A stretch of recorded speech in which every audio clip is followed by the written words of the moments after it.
Kita awali kaji kita dengan membaca Bismillahirrahmanirrahim.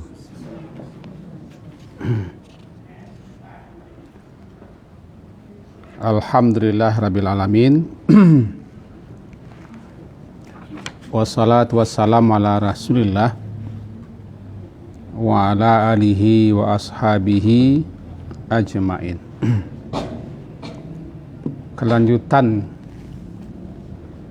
kajian kita bab kategori 10, masalah makruh hukumnya bertengkar, mengeraskan suara, mencari-cari barang yang hilang, jual beli dan sewa menyewa dalam masjid. Telah masuk kita kepada hadis yang pertama, yaitu man sami'a rajulan yanshuru dalatan fil masjidi falyakul la raddahallahu alaika fa innal masajida lam tubna lihadza. Hadis pertama lah selesai. Berarti kita masuk kepada hadis yang kedua dari Abu Hurairah. Labaswa. An Abi Hurairah radhiyallahu anhu anna Rasulullah sallallahu alaihi wasallam qaal idza ra'aitum, apabila kamu melihat mayyabi'u, orang yang berjual beli di masjid, yabi'u au yabta'u fil masjid,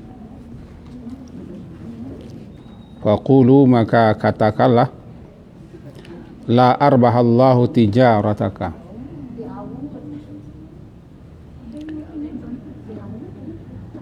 Halo? Telah mulai?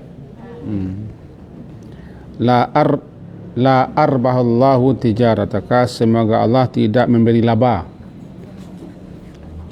kepada daganganmu. Wa idza ra'aitum man yanshudu dhallatan,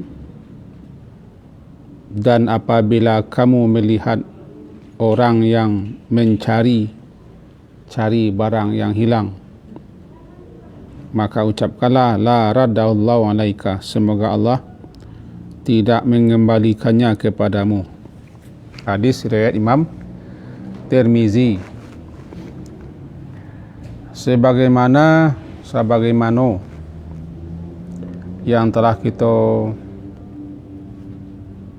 jelaskan pada pertemuan yang lalu, tujuan yang paling asasi, tujuan pokok dibangunnya sebuah masjid adalah untuk dilaksanakan di situ salat 5 waktu, atau lebih umumnya untuk beribadah kepada Allah. Itu tujuan pokok, sehingga dikatakanlah masjid itu rumah Allah, Baitullah, rumah Allah. Artinya rumah yang dibangun untuk beribadah kepada Allah, atau disandarkan kepada Allah untuk kemuliaan, Baitullah. Dan tempat yang paling dicintai oleh Allah di permukaan bumi adalah Baitullah, rumahnya. Serta sebaik-baik bidang tanah, khairul biqa, sebaik-baik bidang tanah di permukaan bumi adalah di tanah itu dibangun masjid. Hingga dikatakan pula masjid itu lillah, milik Allah, wa annal masajida lillah. Jangan sampai terganggu ketenangan, kenyamanan, kekhusyukan orang sedang beribadah dengan kegiatan-kegiatan, meskipun kegiatan itu dibolehkan. Tetapi kalau sampai mengganggu tujuan utama dibangun masjid, maka kegiatan itu harus dihilangkan atau dihentikan sampai pelaksanaan ibadah selesai. Apa-apa saja kegiatan yang boleh di masjid, ya selagi masalah hal-hal yang tidak berlawan dengan syariat, mubah boleh saja. Boleh tidur-tidur, boleh makan-makan, bahkan latihan perang pun boleh di masjid. Rapat juga boleh masjid. Dan lain-lain hal. Tapi ingat, tujuan pokoknya, tujuan asasinya dibangun untuk beribadah kepada Allah, lebih khusus untuk salat. Apapun kegiatan hendaknya dilakukan di luar waktu-waktu salat itu. Ada ulama yang mengecualikan taklim. Kalau taklim boleh saja sebelum salat dan setelah salat fardu, karena taklim juga dalam rangka ibadah. Apalagi taklim itu berkaitan dengan ilmu yang dibutuhkan untuk bagaimana kita beribadah. Dan itu tidak mengganggu. Untuk itu kalau ada orang mencari-cari, menanyakan ke sana ke sini, heboh, mencari dhallah. Apa yang dhallah? Barang yang hilang. Baik barang yang hilang itu benda, hewan, atau apa saja. Lalu kasak kusuk menanya orang-orang yang ada di masjid.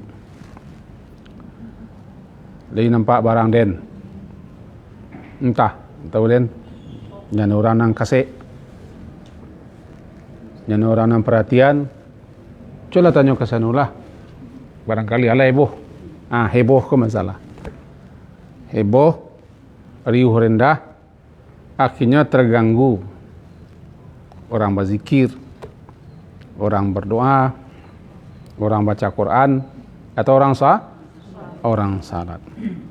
Itu salah satu ilat, salah satu alasan dilarangnya mencari-cari barang yang hilang. Bila perlu katakan kepada orang itu, la raddallahu alaika, semoga Allah tidak mengembalikan barang itu kepadamu. Karena kalau itulah menggaduh, tidak di musajid, tanya anda. Sebab barang tak ada yang hilang musajid tau. Ini hilangnya di luar masjid, lalu dibawa. Hilangnya di luar masjid, lalu dibawa ke dalam masjid. Riuh rendah lah masjid, heboh masjid. Karena tanya sini, tanya situ, yang lain ikut dalam bantu. Kalau bahasa orang awaknya, ia di mai kau lataan. Angkali aku nangangak. Oh lah, itulah macam-macam. Dan seterusnya. Jika mengumumkan boleh. Mengumumkan bukan mencari-cari. Siapa yang ketinggalan ini, ketinggalan jarum pentul, silakan hubungi pengurus. Boleh. Jarum pentul itu. Jarum pentul emas. Akan mahal. Silakan. Tuh kan? Begitu juga yang lebih parah lagi, aktivitas jual beli. Ya biak atau ya betak. Melakukan transaksi jual beli. Encik menjual, encik embali, encik menjual. No beko agol-agol itu. Jadilah masjid itu pasar beko. Setiap orang salat nyambuk barang ke masjid, membawa Foridina, kolas kota ambil ku murah nago, promosi gini, alah, boleh. Di mana pek dego cikoru, iko, sanu membawa beraci, lain, boleh.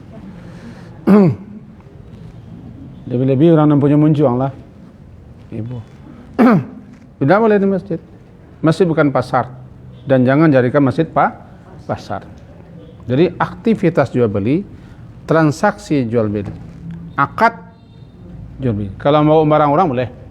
Kau kan barang mau dibawanya di buah. Tak sih. Nah. Membawa barang. Tidak heboh tu. Dan itu tidak jual beli. Cuma tolong saya bawa kamu saji. Kau kan kamu saji beko yo, bawa saya kamu saji di. Ini jual beli ni masalah. Jadi pasar masaji beko terjadi tawar menawar, ago mago. Kalau ada orang melakukan itu larang. Atau kecewa orang itu. Menurut sebagian besar ulama katakan la arbahullahu tijarataka. Semoga Allah tidak memberikan laba. Mudah-mudahan merugi kali itu. Tak berlabuh. Tak bangih tu. Karena karajo itu tak layak. Mari kita. Seburuk-buruk tempat pasar. Sebaik-baik tempat masjid anan. Karajo di pasar tu bawa ke masjid. Bukan berarti tidak boleh ke pasar. Bukan berarti tidak boleh jual beli. Seburuk-buruk tempat syarul bika pasar. Kalau di pasar itu sampai setan menancapkan benderanya. Ini wilayahku. Kan? Di pasar itulah setan berkeliaran. Disitulah mereka beranak pinak. Itu wilayahnya. Dia itu wilayahnya. Siapapun yang masuk pasar berzikirlah kepada Allah. Mengucapkan la ilaha illallah dan seterusnya. Kir. Dan itu wilayahnya. Sehingga orang gampang saya bersumpah palsu. Mengicu badu to mampacampuan barang kadang-kadang narancak DT bawa dan seterusnya. Karena itu wilayah setan.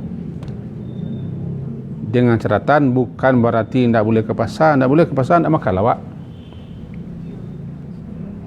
Cuma tu wilayahnya. Nah, karajo di pasar tu jual bali, abah bawa karajo tu ke musajid. Baru bahalah fungsi musajid beko.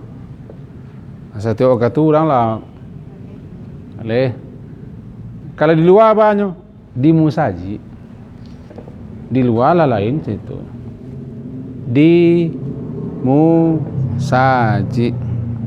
Ini teras musajid banyak di musajid gitu nah. Teras musajid kan dalam musajid itu. Nah, itu kan? Di dalam masjid. Jual beli. Ya kan tak tahu ke orang noh, masih anduk miang wa. Jangan dia kakai jo. Iku mau di Bani Israel ko. Tak boleh nunggu ikan dari Sabtu, ya kayaknya. Ya tang saya puke. Ya, kalau yang tak boleh jangan dicari-cari jom. Ialah caro bahas supaya kita itu. Situlah setan masuk. Di situlah setan masuk mereka.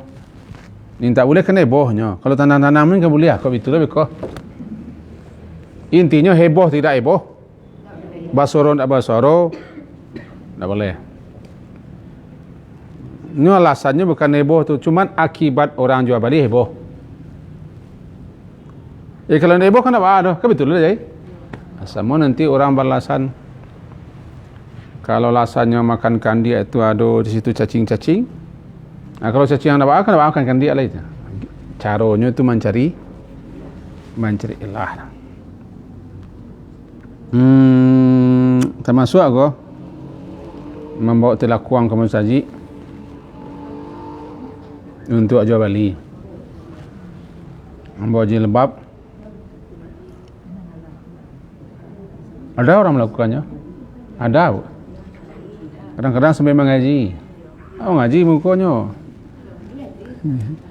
nyo jual beli. Aku tidak menyelam sambil minum air tu kau. Tidak menyelam pun minum air aja tu. Apalagi menyelam. Tak boleh. Nah, duduk. Kalau duduk tu, ya cukup bisa, simpel bisa kita pahami.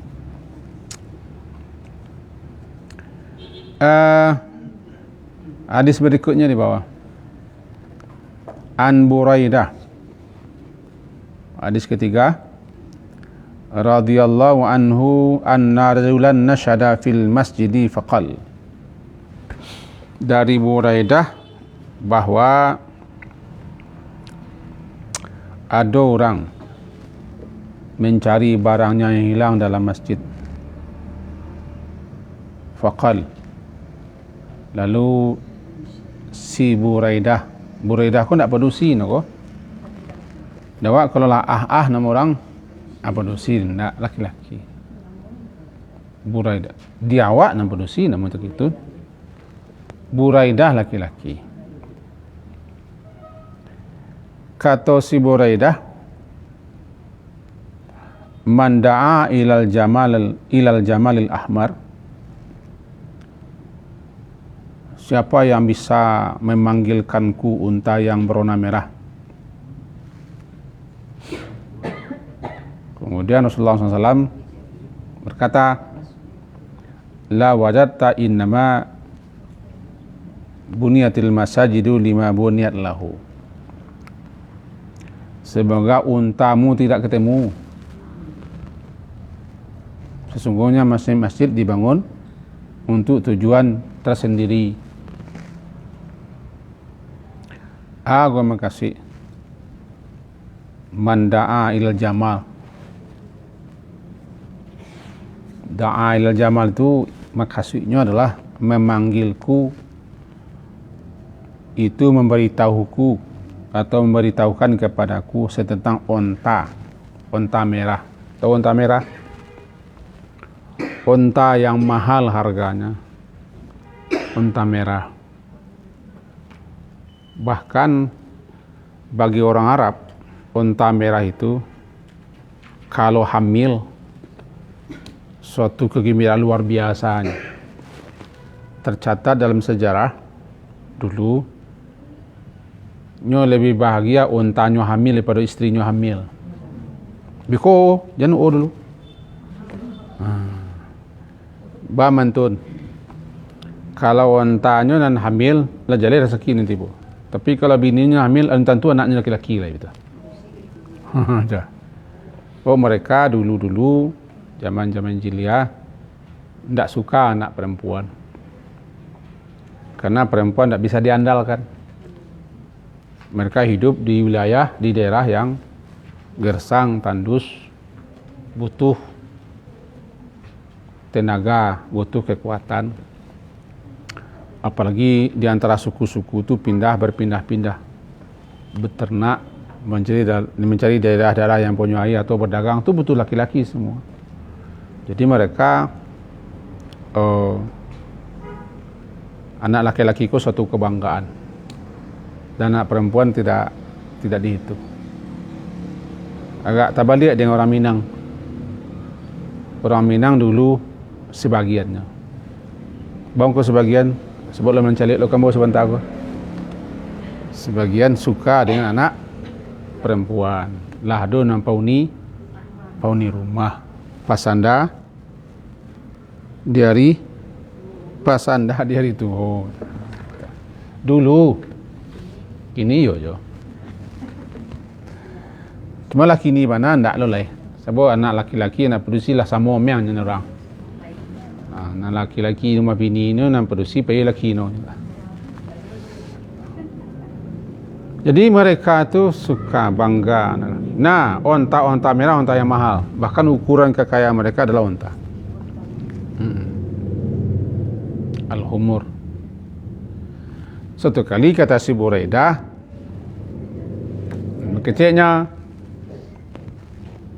ada orang melakukan aktivitas seperti itu di masjid. Ada seseorang mencari barang yang hilang dalam masjid. Lalu ia berkata, siapakah yang bisa memanggilkanku untaku yang warna merah?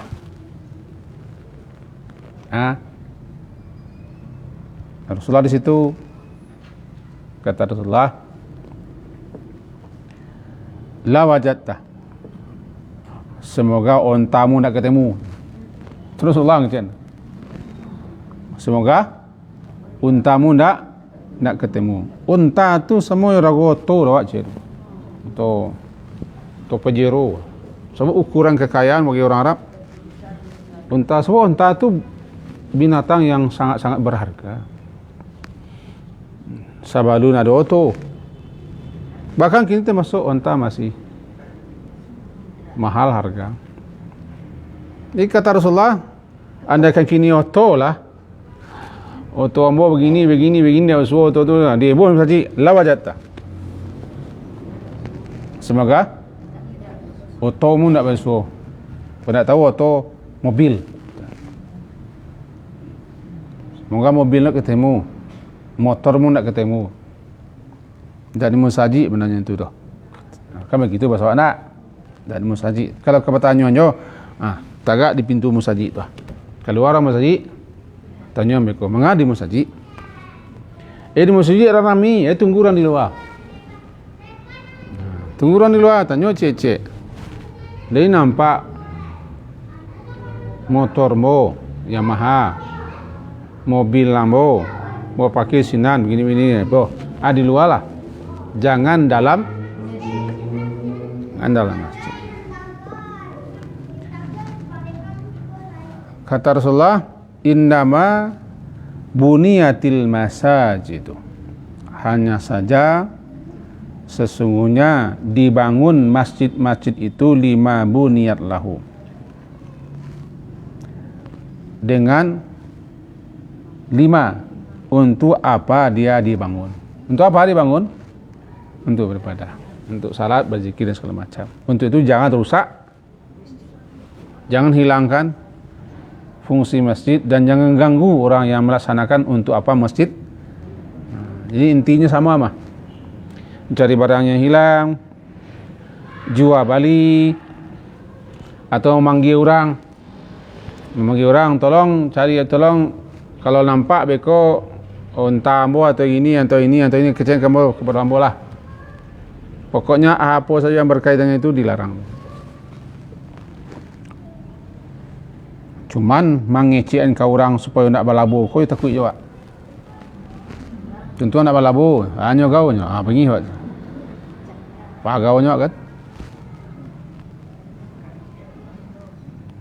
Ambo motormu nak basuh, mau parkir di pasate nak basuh. Cerita tu Jalal.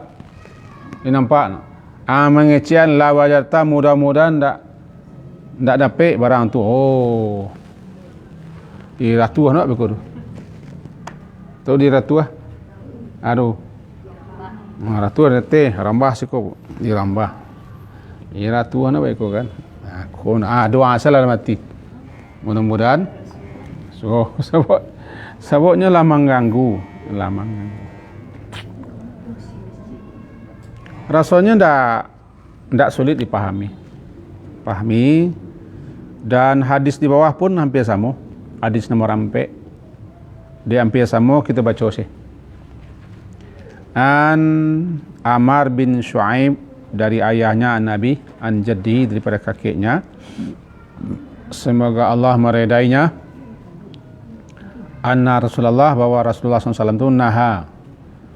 Rasulullah SAW melarang. Kula jalena tegaskan melarang naha. Anisyira wal bay'. Melarang untuk berjual beli atau membeli dan menjual sama saya di alam saja. Wa antun syada fihi dhallah. Beliau juga melarang mencari barang yang hilang dalam masjid. Dan juga melarang menendangkan syair-syair dalam masjid. Menendangkan syair atau melagu-lagu. Aku payah-payah tangguang ko. Namanya kasidahan.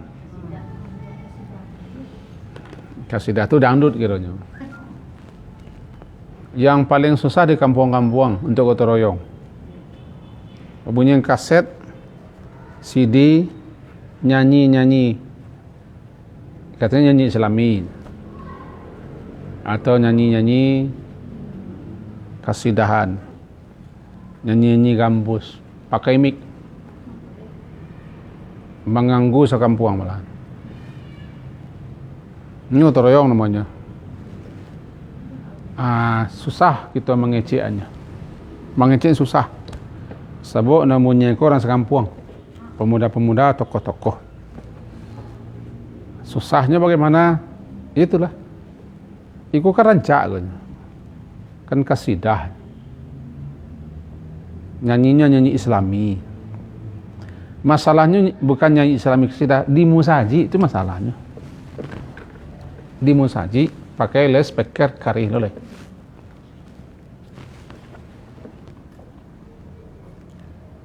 Kalau zaman Nabi tidak pakai musik dah. Paling-paling pakai rebana. Dilarang di musaji. Aku pakai alat-alat. Itu heboh musaji. Hingar-bingar musaji. Bahkan yang agak susah-susah tangguang, walaupun kita pernah melakukan itu, paling tidak satu mengikuti nyanyi kasidah untuk tingkat anak-anak remaja-remaji di musaji, pakai pop bimbin rebana. Bobek lo pentas dalam bobek pentas di musaji. Kadang-kadang justru arena salat tak pakai untuk pentas. Lebih-lebih ketika khatam kaji. Ditampai mau di muka bana tu pentas khatam kaji tu. Pakai mihrab, situ lah encak tak no. Di belakangnya mihrab. Oh, kadang tu pentas itu. Tampai khatam atau anak mengaji. Ada pentas di situ. Buat telong-telong, berhias-hias, berlampu-lampu selama sekian hari. Amo sendiri payah mengecian di kampung. Payah. Sebab nama ikut pula ustaz-ustaz lo betul. Orang tahu lo. Dek media, lah baca rono. Tapi yang namanya kebenaran tetap dibaca, disampaikan. Karena pernah terjadi di suatu tempat tanpa musabian tampaknya. Tanpa musabian. Memang heboh. Basuang di tokoh-tokoh tertentu para pemuda-pemuda untuk melawan pengurus. Terjadi heboh. Karena pengurus mengatakan di luar lah, di alam masjid kan kadang. Untuk ada MTQ. KW apa? Pentas lah karya seni di musaji. Musaji lah. Sebab awak kau di bulan Ramadan. Paso musaji itu penuh isi-isi ini. Berbagai macam lah. Terjadilah hiruk pikuk. Karena orang namayuan lagi loh. Tapi tetap harus dikecek. Mereka khatam Quran tu lah. Amo sendiri mengalami itu mengalami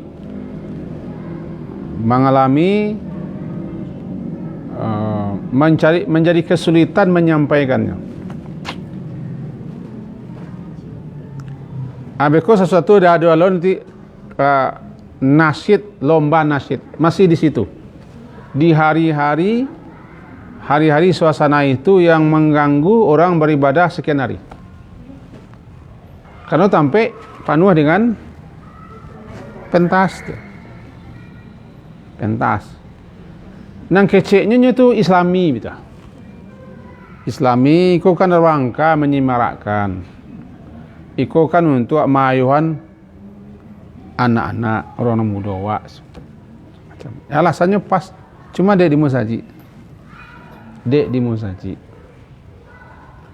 Bukan berarti melarang kasidahan, melarang nasid, melarang nyanyi, itu masih pro kontra.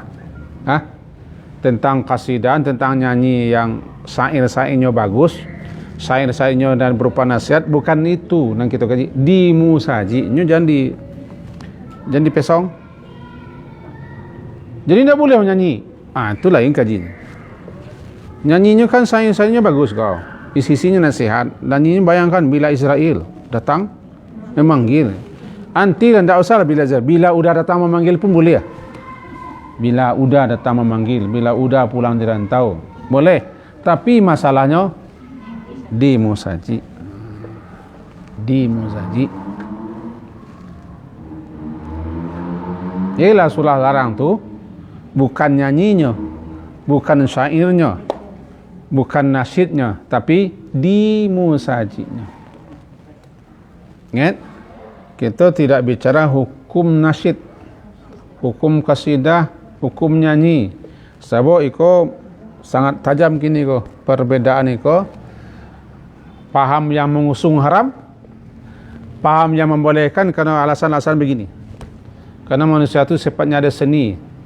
Nyanyi itu kan perasaan yang diungkapkan, ada berupa nasihat. Jadilah, tapi kita tidak bicara itu. Yang kita bicarakan adalah di masjid. Masjid tidak dibangun, tidak didirikan, tidak dibuat untuk itu. Mencari barang hilang, jual beli, untuk perlombaan nasyid, qasidahan atau khatam Quran sendirilah. Bawa dalam kataan Quran itu kadang-kadang acara pentas musik itu dia selang-seling dengan nyanyi dan lain-lain sebagainya. Nah, di situ letak rumitnya. Barangkali di kampung awak ada tuh. Di kampung awak barangkali ada. Di situ lawak takalang cueknya. Takalang cueknya nama aduan kadang-kadang kan orang tahu atau ustaz lah. Nah, sinan takalang cuek namanya. Duduk, Bu. Ini ndak bara beda anu kan hampir sama hadisnya. Cuman ya ada penekanan atau mengingatkan kita bahwa fungsikanlah masjid itu untuk apa dia dibangun. Fungsikan untuk apa dia dibangun, untuk apa dibikin. Itu makanya tadi kita alih kaji tujuan utamanya untuk tempat melaksanakan salat 5 kali sehari semalam, ditambah dengan Jumat kalau masjid itu masjid jami', masjid besar, masjid raya. Di samping untuk zikir, bacaan Quran, itu pun baca Quran tidak boleh mengareng-areng solo mengaduh orang mah. Kan kajian kita kemarin. Walaupun membaca Quran, tapi membaca Quran tergaduh orang sedang salat tidak boleh kare-kare. Masih terkenal Rasulullah i'tikaf.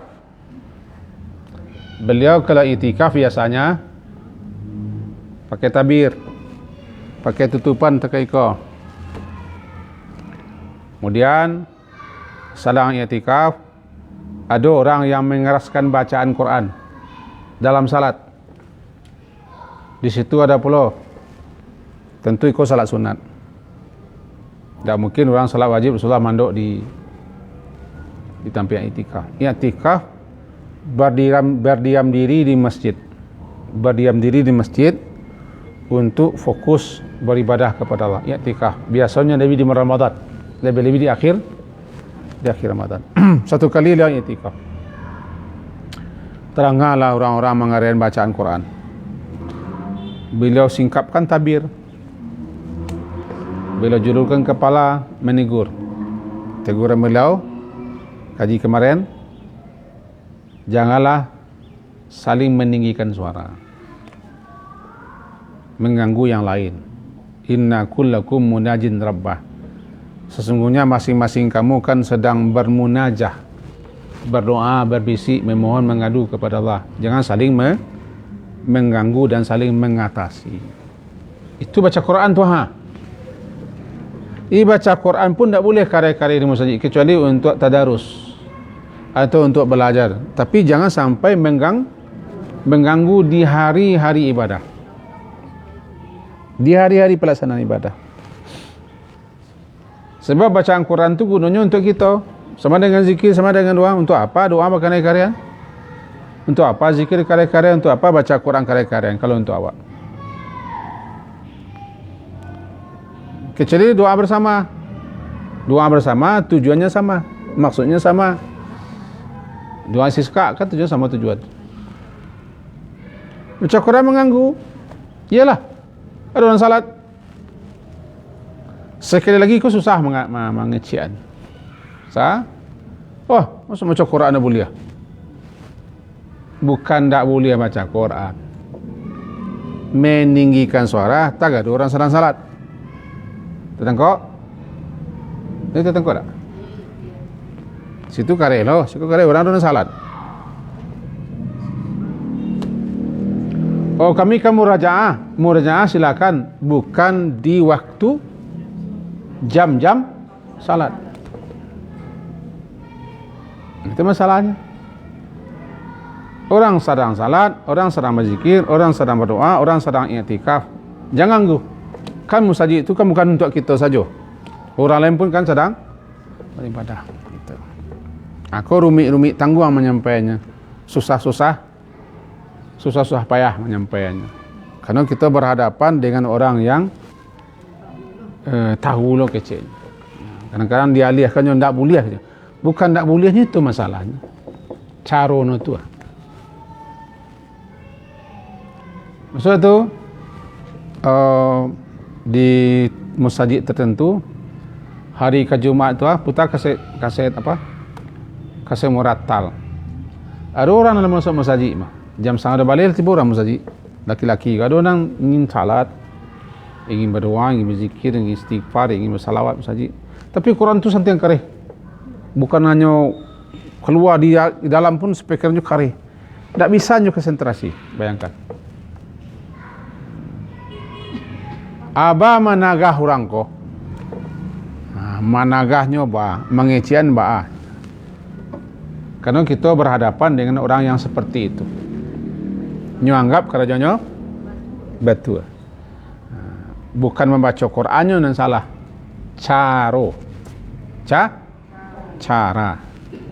Caranya itu yang salah. Gitulah. Tentu apalagi nanti heboh baju abali. Heboh mencari barang hilang, heboh menyanyi-nyanyi, heboh menendangkan nasyid-nasyid, atau bikin acara-acara pentas-pentasan di masjid. Kau sejalan hadisnya dengan masalah itu. Tidak, kalau Allah masuk bab berikut, bab 300 balik. Bab mengenai larangan membawa baun-baunnya, memakan makanan yang berbau. Tidak bawang, bawa aku. Pokoknya berbau lah, berbusuk. Contohnya bawang. Hadis pertama daripada Ibnu Umar, semoga Allah meridai, bahwa Nabi SAW bersabda, man akala min hadis syajarah, yakni thum fala yaqrabanna masjidana, muttafaqun alaih. Kata Nabi, siapa yang memakan, man akala, siapa yang makan, min hadis syajarah, dari pohon ini, yakni bawang, yakni thum, fala yaqrabana, maka jangan, sekali-kali jangan dia menghampiri, mendekati masjid kami.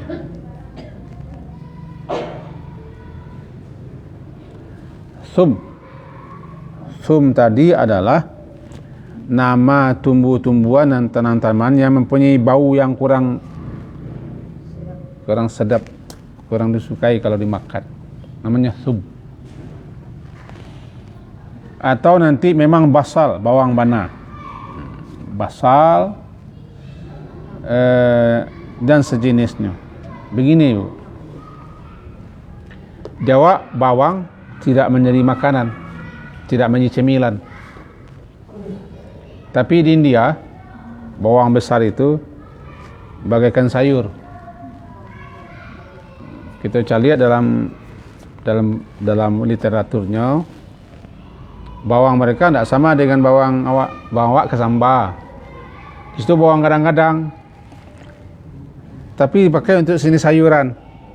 Baunya tidak api, baunya memang tetap menyengat, tapi tidak terlalu benar dah. Bawang-bawang itu dimakan. Ada loh resep tertentu di bawang itu. Di orang Arab, bawang-bawang itu seperti itu. Ingat, bukan bawang untuk ambil. Kalau bawang makan tak itu angin bunyi.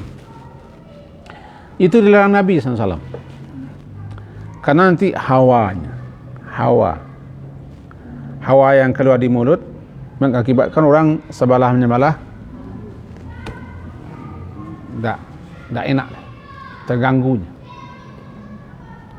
Berdasarkan itu dia analogkan saja bau mulut makanan yang menyebabkan mulut berbau, termasuk durian, sindau durian. Dan duriannya tidak apa-apa. Sindaunya tidak masalah. Itu semua saja orang sarang salat, ada yang sindawa durian, itu semua saja orang hilang, kecuali duanya sedang tak fungsi.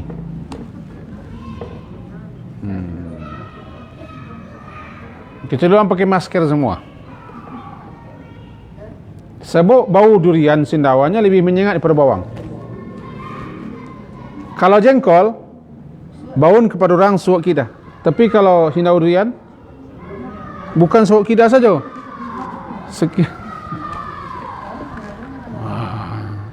Bayangkan mengupik orang sedang salat. Intinya adalah bukan bawang saja. Apapun yang mengakibatkan bau menyengat, bau busuk, bau yang tidak enak, tidak sedap, jangan bawa ke masjid. Timbul pertanyaan, ada orang ke babaun. Orang itu babaun bola. Orang babaun ke macam-macam loh penyebabnya. Bisa jadi memang malih mandi, bisa jadi pakaiannya tidak berganti. Karena ada sejenis pakaian nilon yang kadang-kadang dipakai sehari itu baunya menyengat. Orang kau palu-paluan. Kemudian atau orang kau memang babaun. Babaun bukan baun berarti berkedudukan. Memang babaun. Kau harus paham saja lah kau. Pahamnya berpakaian apik itu. Malah kadang-kadang orang nak muah duduk atau tagak atau dakiknya salat. Cuma orang kau tak menyadari. Dia tak menyadari. Dia begitu loh, Pak. Oh papa, ma papa. Nya orang dan sadang tak apa ni loh. Nan babaun ko bagi orang yang tak tahu tak. Kalau awak babaun dia awak nama awak. Entah balulah Allah deh, gitulah Allah. Padahal ini tu je babaun tak. Tapi bawa dia tak babaun. Cuma bagi orang lain babaun. Bisa jadi orang nan busuk badannya atau hawa atau keringatnya, jadi tidak masalahnya dah biasa. Cuma bagi orang lain tidak konsentrasi orang. Ikoko harus hati-hati berbijak-bijak menyampaikan ke orang itu. Agar orang itu kok mandi lah dulu atau apa. Sebab nan busuk orang ko tidak ada orang ko sudah busuk, cuman perawatan badannya yang kok ala kini kok kurang perawatan atau ala atau mengkonsumsi sesuatu bahan-bahan yang bisa berefek bau keringatnya buruk busuk. Sementara nyo salat. Kalau nyo masuk salat orang maindah. Itulah yo apa namanya, dinasihati dengan sangat bijak. Kalau nak hati-hati lo menasihatinya, nanti bisa lo balik kepada wakna bagian nasihat.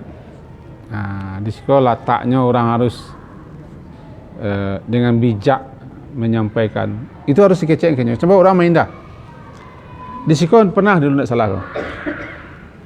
Saji kau entahlah meninggal dan kini. Kalau beliau datang, orang main dah. Ada yang sampai kalau nyo sedang salat orang nyo datang, orang putihnya salat pindah. Ada orang nampari buruk. Balat lah. Dengan hal begitu, larangan Nabi bukan hanya bawangnya. Apapun yang menyebabkan orang tidak nyaman dengan baun, tentu termasuk baun rokok yang wangi. Ada nanti bau rokok kok yang tak enak, atau bau minuman tertentu yang tak enak bau, harus dihilangkan, dihindarkan. Kata Nabi, fala yakrabanna, la yakrabanna, pakai nun bertasdid itu menekankan, janganlah sabana, janganlah mendaki ke masjid atau ke masjid, hilangkan bau itu dulu baru salat. Dah jale awak ka salat tu maka durian kena makan. Sudah salat beko. Jale awak ka salat maka jari yang 10 buah maka makan. Jari anu jari yang batokok lolai.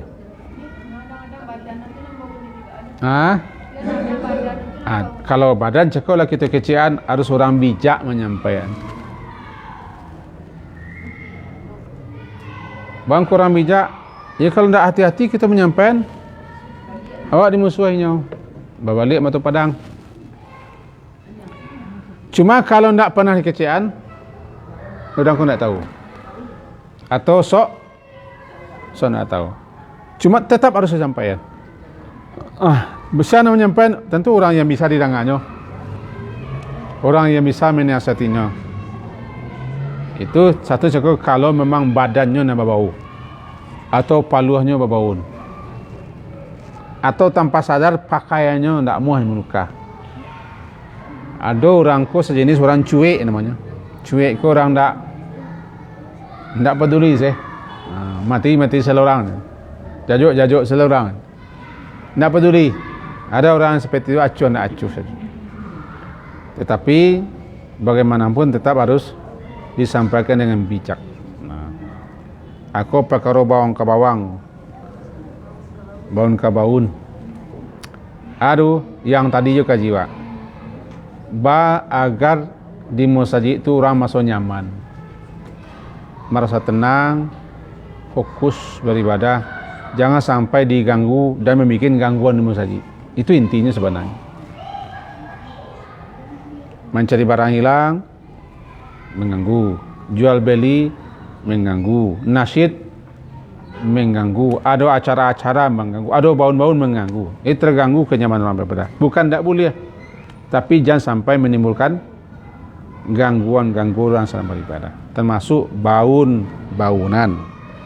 Nah, bagi Nabi bukan jariang, memang tidak ada jariang namanya Nabi. Apalagi jariang buat toko tidak ada zaman Nabi. Jariang buat toko tidak ada dakwaan. Cuman basal atau sum joko tu kan contohnya ikhwah.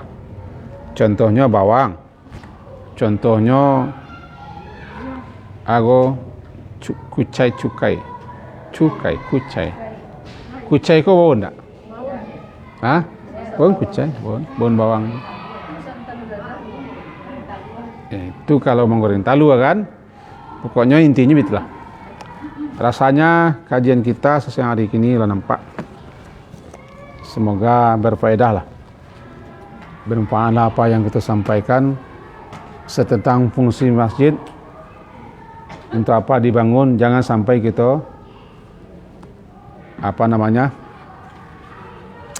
kita yang membawa orang tidak nyaman masjid. Kalau ada jo kini pakai masker lah. Sudah makan jariang, pakai masker. Kalau makan durian pakai masker baunya enggak? Enggak, coba lalu. Hah? Anyo yang bau di Surano ada. Paling-paling lah minimal pun. Kita akhiri dengan mengucapkan subhanakallahumma wa bihamdika asyhadu an la ilaha illa anta astaghfiruka wa atubu ilaik. Sallallahu ala Muhammadin wa ala alihi wa ashabihi jami'in. Alhamdulillah. Assalamualaikum warahmatullahi wabarakatuh.